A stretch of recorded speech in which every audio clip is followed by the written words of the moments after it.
Joseph Labriola is serving life in prison for the murder of Arthur Motsis. Labriola maintains his innocence.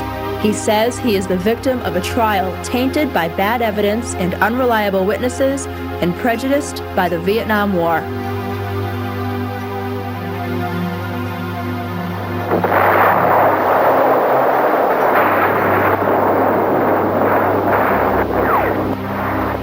(1965).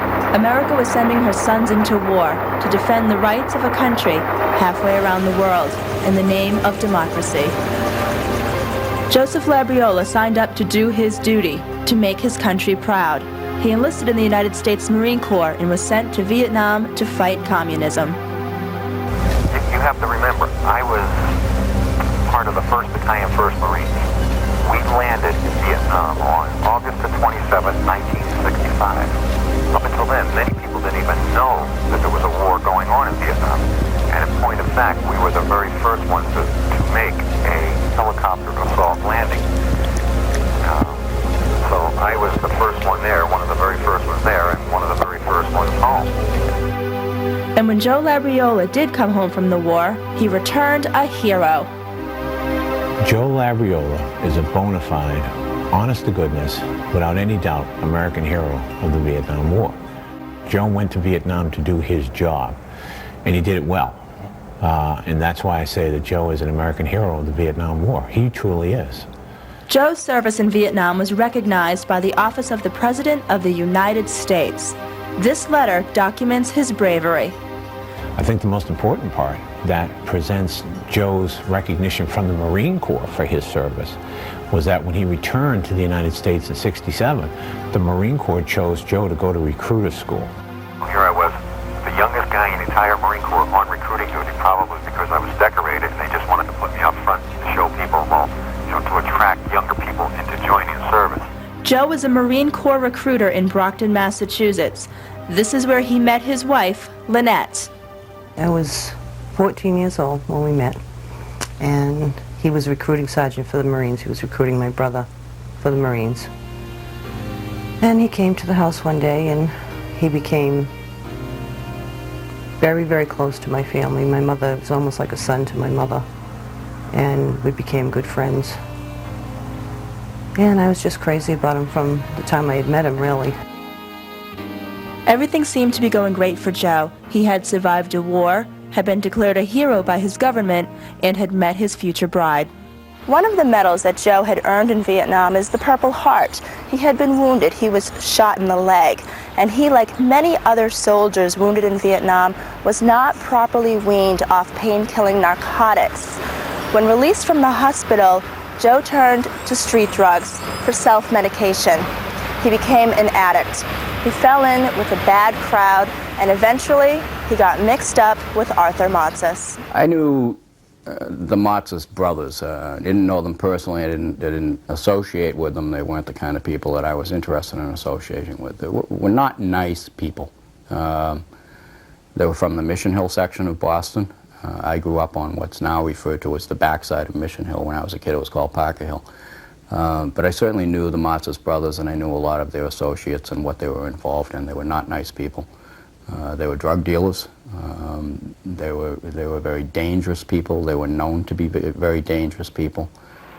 Regardless of the danger that surrounded Arthur Motsis, Joe spent a lot of time with him. Motsis was a major supplier of drugs, and he fed Joe's habit. May 10th, 1973.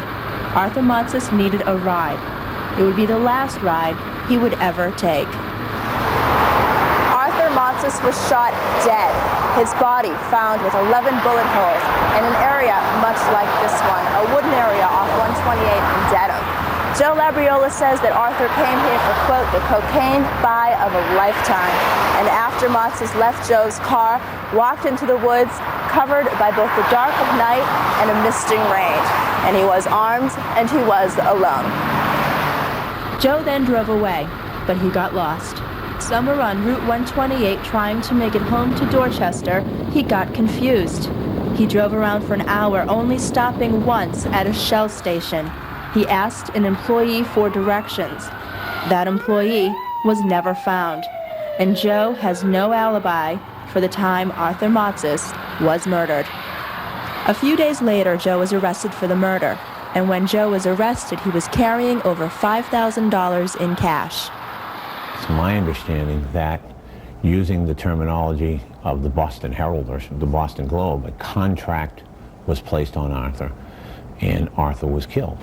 In fact, the police believe that a hit was placed on Arthur Motsis and that Joe was the hired hitman. That's where they say he came up with the large sum of money he was carrying when they arrested him. Now, the police had no forensic evidence to link Joe to the crime, but they had motive and they had opportunity, and that was enough to bring Joe to trial. Now remember, this was 1973.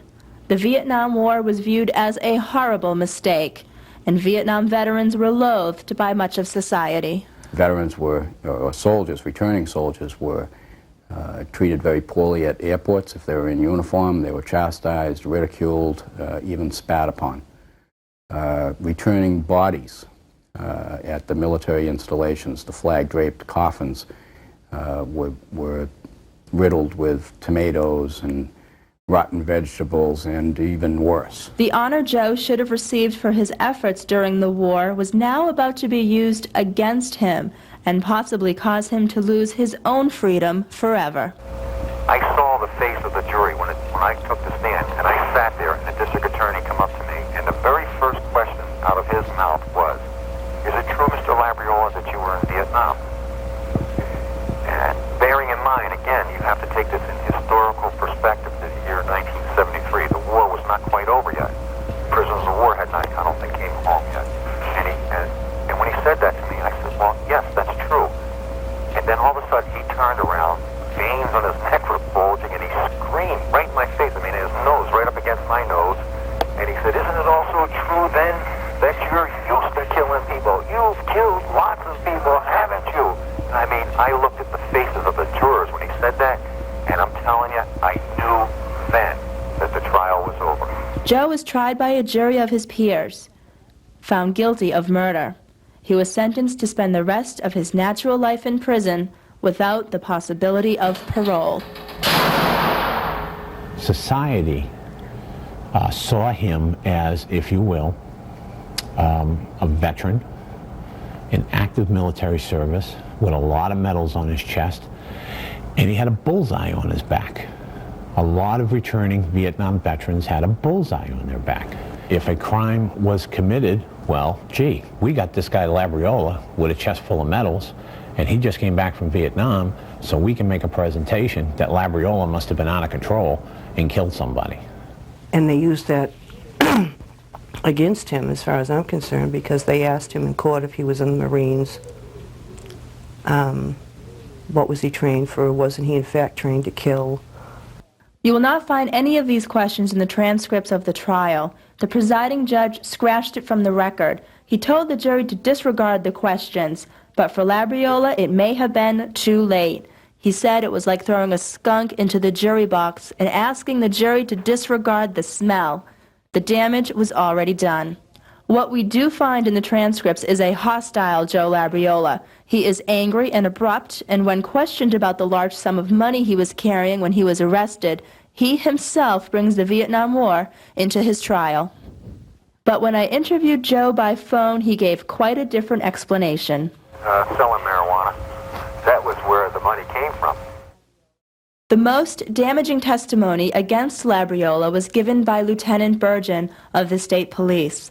He testified that he heard evidence of Joe trying to arrange the hit and then trying to solicit a partner. The lieutenant's testimony adds up to little more than hearsay. He didn't actually hear Joe talk about the crime. He heard others talking about it. Even so, it became admissible in court. But I don't understand how a state police lieutenant, or anyone for that matter, a trooper, a Boston cop, a Beverly cop, can get on the stand and say, well, Jack Smith told me that Bill Jones told him that Harry Kelly told him that Joe did it. And nobody questions, where are these three people? Why wasn't a subpoena issued for these people to bring them forward to say, did you tell Bergen this? Did you tell this guy this? Did you tell this guy this? That didn't happen. Also, during the trial, Bergen's credibility was questioned. Anybody who knew Bill Bergen knew that Bill Bergen had a drinking problem. There's no way around that. Bill was an alcoholic. Unfortunately, Bill Burgin is no longer alive and cannot address these issues. Lynnette is so sure of Joe's innocence that she married him while he was in prison. Their life as husband and wife is little more than weekly visits and correspondence. He's honest, he's loving, he's very sensitive. He gives me so much more inside than I've ever felt in my life about anybody.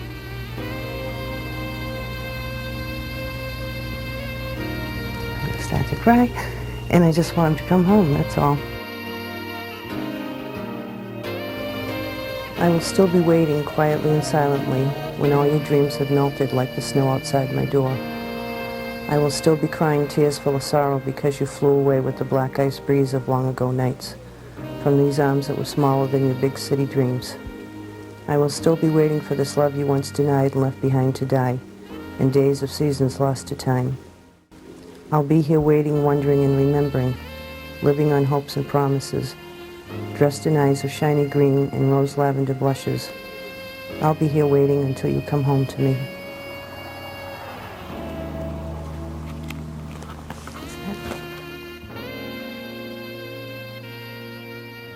Did Joseph Labriola kill Arthur Motsis? The police were sure that Joe did it, either for money or for drugs, and a jury was sure he did it too.